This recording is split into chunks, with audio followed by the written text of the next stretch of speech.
বাবা মহাদেবের মাথার দিকটা একবার লক্ষ্য করুন। দেবের দেব মহাদেব, দেব কৈলাসের দেব।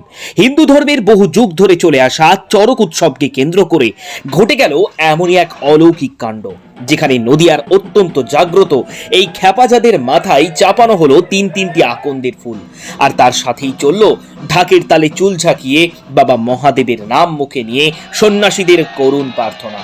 সেই ভক্তের ডাকে সাড়া দিয়ে ভগবান স্বয়ং যেন দেখালেন এই লীলা, কারণ আপনা আপনি সেই ফুল বাবা মহাদেবের মাথা থেকে পড়ে গেল। আর যে রহস্যজনক ঘটনার উন্মোচন করা আজও কার্যত অসম্ভব। তাই আজ একবার আসুন এই ঘটনা আজ সকলকে জানিয়ে দিয়ে একটিবার বলি, জয় হোক খ্যাপাচাঁদের।